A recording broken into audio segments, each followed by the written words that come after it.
الحمد للہ رب العالمین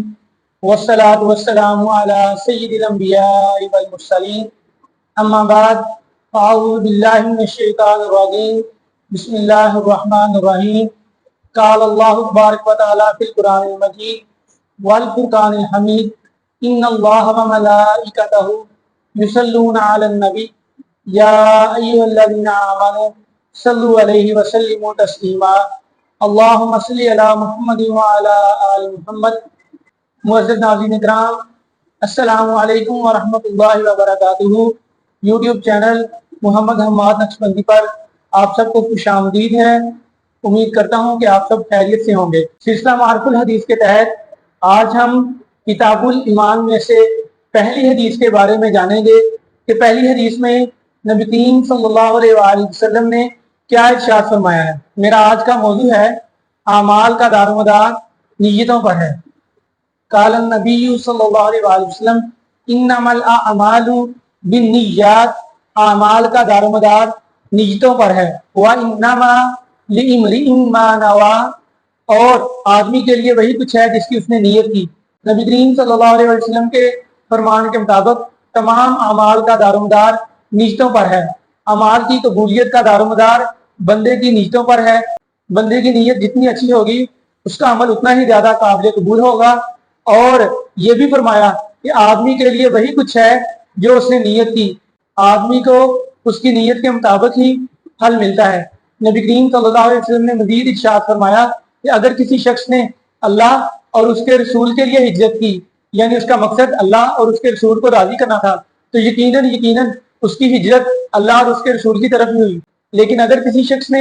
اس نیت سے ہجرت کی کہ اس کو دنیاوی فائدہ حاصل ہو جائے، تو پھر اس کی نیت اللہ اور اس کے رسول کے لیے نہیں بلکہ اس کے ذاتی فائدے کے لیے ہوگی، اور اس کو ذاتی فائدہ ہی ملے گا، اس کو اچھی نیت کا ثواب نہیں ملے گا۔ کسی شخص نے اللہ اور اس کے رسول کے علاوہ کسی اور غرض کے لیے، کسی اور مقصد کے لیے ہجرت کی، تو اس کی ہجرت اللہ اور اس کے رسول کے لیے نہیں ہوگی بلکہ اس کی ہجرت صرف اور صرف اس کے ذاتی مقصد کے لیے ہوگی، اور اللہ تعالیٰ کے ہاں اس کی ہجرت کا ثواب اللہ کے لیے ہجرت کرنا نہیں ہوگا بلکہ جو بھی اس نے دنیاوی فائدہ حاصل کرنا تھا، جو بھی اس کی نیت تھی، اس کو وہی کچھ ملے گا جس کی اس نے نیت کی، اور اس کی ہجرت اسی مقصد کے تحت لکھی جائے گی جس مقصد کے لیے اس نے ہجرت کی۔ مثال کے طور پر اگر کوئی شخص مال و دولت کمانے کے لیے یا کسی عورت سے نکاح کرنے کے لیے ہجرت کرتا ہے، تو پھر نبی کریم صلی اللہ علیہ وسلم نے فرمایا کہ اس کی ہجرت اس عورت سے نکاح کرنا ہے، یا اس کی ہجرت اس کا مال ہے، اس کی ہجرت اللہ اور اس کا رسول نہیں ہے۔ یہاں پر ایک بہت بڑی غلط فہمی کو سمجھنے کی ضرورت ہے جو کہ ہمارے ہاں بہت رائج ہے، اور بہت سے لوگ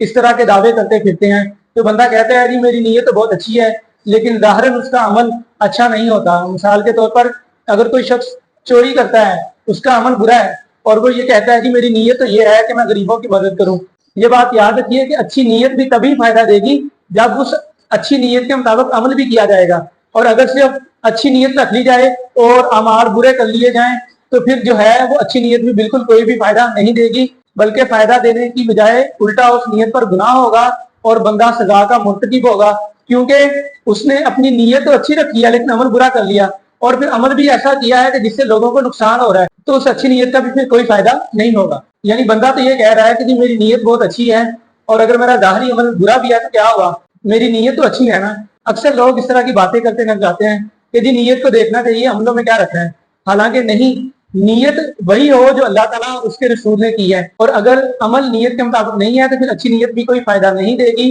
کیونکہ اگر کوئی بھی کام اس طرح کا کیا جائے جس سے اللہ اور اس کے رسول صلی اللہ علیہ وسلم نے منع فرمایا ہے، اور اس منع کیے ہوئے کام کے پیچھے بندہ جتنی مرضی اچھی نیت رکھ لے، اس کا کبھی بھی نہ تو کوئی ثواب ہوگا اور نہ ہی فائدہ ہوگا بلکہ الٹا اس عمل پر سزا ہوگی۔ نیت کے حوالے سے نبی کریم صلی اللہ علیہ وسلم کی ایک اور حدیث مبارکہ کا مفہوم ہے کہ قیامت والے دن سب سے پہلے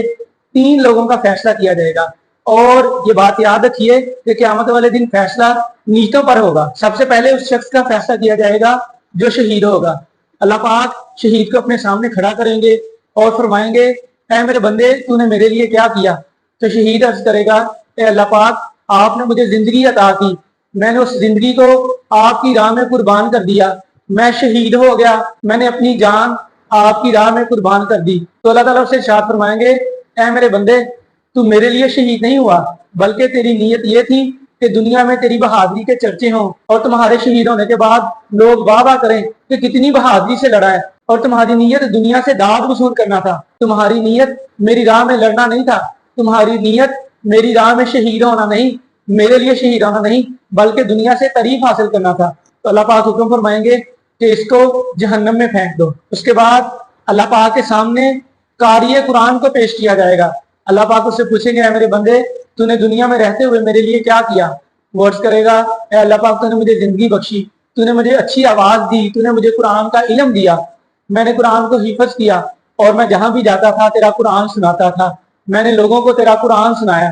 اللہ پاک ارشاد فرمائیں گے، اے میرے بندے تو جھوٹ بولتا ہے، تو نے لوگوں کو اس لیے قرآن سنایا کہ لوگ تیری تعریف کریں، تو نے قرآن کو اس لیے خوبصورتی سے پڑھا کہ لوگ تجھ پر واہ واہ کریں، تیرا مقصد دنیا سے عزت و افزائی حاصل کرنا تھا، تیرا مقصد دنیا سے داد و تحسین حاصل کرنا تھا، تیرا مقصد دنیا سے فائدہ حاصل کرنا تھا، تو نے میرے لیے قرآن نہیں پڑھا بلکہ تو نے دنیا کے لیے قرآن پڑھا ہے۔ اے میرے بندے تیرا عمل میرے لیے نہیں ہے، لہٰذا تیرا عمل قابل قبول نہیں، اور حکم ہوگا اس کو بھی جہنم میں پھینک دو۔ اور پھر اللہ تعالیٰ کے سامنے ایک سخی کو پیش کیا جائے گا۔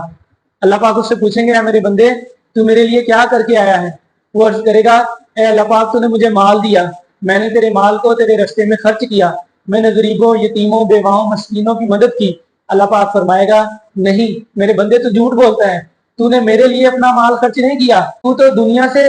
داد حاصل کرنا چاہتا تھا، تو چاہتا تھا لوگ کہیں واہ کیا سخاوت کرتا ہے، کتنا پیسہ اللہ کی راہ میں خرچ کرتا ہے۔ تیری نیت اللہ نہیں تھا، تیری نیت دنیا تھی، تو تیرا عمل بھی قابل قبول نہیں ہے، تیری سخاوت قابل قبول نہیں ہے، اور حکم ہوگا اس کو بھی جہنم میں پھینک دو۔ بندہ جتنا مرضی اچھا عمل کرے، اگر اس کی نیت دنیا سے فائدہ حاصل کرنا ہے، لوگوں سے تعریف حاصل کرنا ہے، داد بٹورنا ہے، اور اس کا مقصد مال و زر اکٹھا کرنا ہے یا اپنی تعریف کروانا ہے، تو اس کا عمل قابل قبول نہیں ہوگا۔ اللہ پاک نے فرما دیا ہے، قل انا صلاتی و نسکی و محیایا و مماتی للہ رب العالمین۔ اے میرے پیارے حبیب صلی اللہ علیہ وسلم فرما دیجئے کہ میری نماز، میری قربانی، میرا جینا، میرا مرنا سب کچھ اللہ تعالیٰ کے لیے۔ بندے کے عمل جب تک اللہ تعالیٰ کے لیے نہیں ہوں گے تو اللہ پاک ان کو قبول نہیں فرمائے گا۔ اگر اعمال کے پیچھے نیت اچھی نہیں ہوگی تو اللہ پاک ان کو قبول نہیں فرمائے گا۔ یہ بھی نہیں کہنا چاہیے کہ میں برے اعمال کر لوں، میری نیت تو اچھی ہے، نیت کا تو اللہ کو پتہ ہے، بے شک اللہ کو نیت کا پتہ ہے، لیکن ظاہری طور پر ایسا عمل کرنا جس سے اللہ اور اس کے رسول نے منع فرمایا ہے وہ بھی قابل قبول نہیں ہوگا۔ اور اسی طرح اگر کوئی شخص بہت خشوع و خضوع کے ساتھ نماز پڑھتا ہے اور اس لیے پڑھتا ہے کہ لوگ اس کی تعریف کریں، تو اس کی نماز اس کے منہ پر مار دی جائے گی اور فرما دیا جائے گا کہ تو نے میرے لیے نماز نہیں پڑھی بلکہ تو نے دنیا کے لیے نماز پڑھی ہے۔ اللہ تعالیٰ سے دعا ہے اللہ پاک ہمیں تمام اعمال صرف اللہ تعالیٰ کی ذات کی خاطر کرنے کی توفیق عطا فرمائے، ہمارے اعمال صرف اللہ اور اس کے رسول کی رضا کی خاطر ہوں، اور یہ بھی دعا ہے کہ اللہ پاک ہمیں اعمال ایسے کرنے کی توفیق عطا فرما، ہمیں ایسی نیت کرنے کی توفیق عطا فرما جو تجھے پسند ہو اور جو تیرے حبیب کو پسند ہو، جس سے تو راضی ہو جائے اور تیرا حبیب راضی ہو جائے اور ہمارا عمل بھی تیری بارگاہ میں قبول ہو جائے۔ امید کرتا ہوں آپ کو آج کے موضوع کی سمجھ آگئی ہوگی۔ مزید ویڈیوز کے لیے میرے چینل محمد حماد نقشبندی کو سبسکرائب کریں، ویڈیوز کو لائک کریں اور صدقہ جاریہ سمجھتے ہوئے اپنے دوست احباب کے ساتھ لازمی شیئر کریں۔